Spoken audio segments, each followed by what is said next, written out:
And joining me now, we have FCC Commissioner Anna Gomez. Thank you so much for being here, because it's tense times out there. And my first question to you is, has anything like this happened before?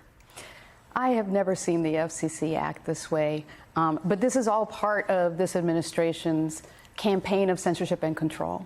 We are seeing an administration that wields whatever authority it has in order to silence critics. Not because they're inciting violence or saying or doing anything illegal, but because they don't like the content of this message. It's unprecedented and it's dangerous. So we've heard the FCC Chairman Carr, he said it there as a matter of fact, but he has said it over and over again, that this is all about the public interest. So my question is it the role of the FCC to uphold and maintain public interest?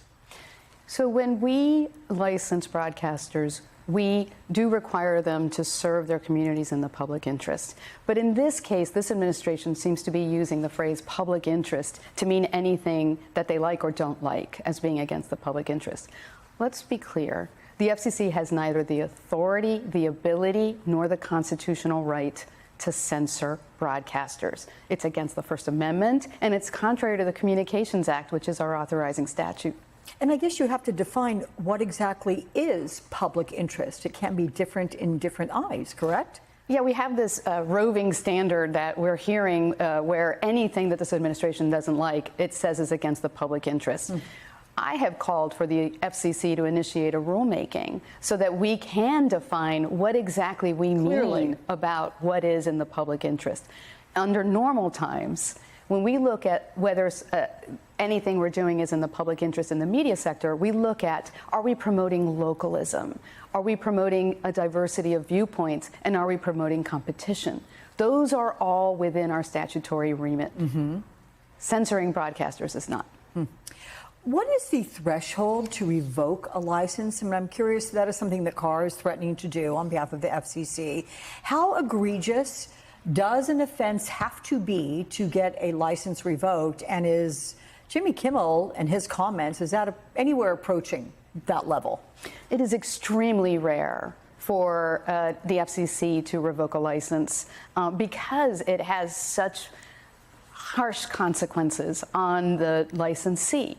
And in this case, the Jimmy Kimmel remarks, while arguably inappropriate, do not rise to any level that would require a revocation of the license. But it's important to keep in mind that these threats are meant to chill speech. They are what they are. They are a threat not because the FCC thinks, in fact, it can take some kind of action against the Jimmy Kimmel Show or ABC for the content of their broadcast, for a joke, but because they want the corporate parents to capitulate and do things like what happened to Jimmy Kimmel. So who could be next? I mean, how wide a spectrum are we talking about?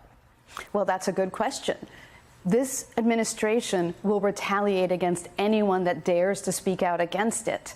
And that is really dangerous for our democracy. We need everyone to stand up and push back. We need to stop this cowardly corporate capitulation by the corporate parents of these broadcasters who need to stand up, push back, and protect our First Amendment, which is so vital to our freedom. Carr has offered this overall critique of late night television. Let's take a listen to what he said here. Late night shows, something's gone seriously awry there. They went from going for applause, from laugh lines to applause lines. They went from being court jesters that would make fun of everybody in power to being court clerics and enforcing a very narrow political ideology.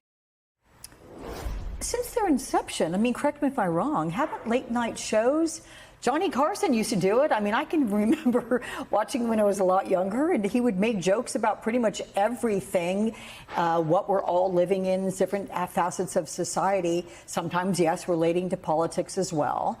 I mean, satire, that's what this is. What happens if satire is no longer something that feels safe? Yet satire has had such a rich history in our country and such an important role in pushing back against those in power. And it is not the FCC's job to judge, what is and what is not funny. It is not the FCC's job to determine what content should be. It's not even the FCC's job to determine if there's bias in a particular broadcaster. It is the FCC's job to license broadcasters in the public interest and then to step back, because anything more than that is a violation and infringement of the First Amendment. How often does the FCC meet, and what's your sense of conversations with Mr. Carr? I mean, is there tension there, or do you guys have a collegial relationship? We meet on a monthly basis publicly. It's in the statute that we have to meet publicly on a monthly basis, and I get along very well with my fellow commissioners. Okay. Anna Gomez, thank you so much, and good luck in the next meeting, because I'm sure there'll be a lot to discuss. Appreciate your time talking with us.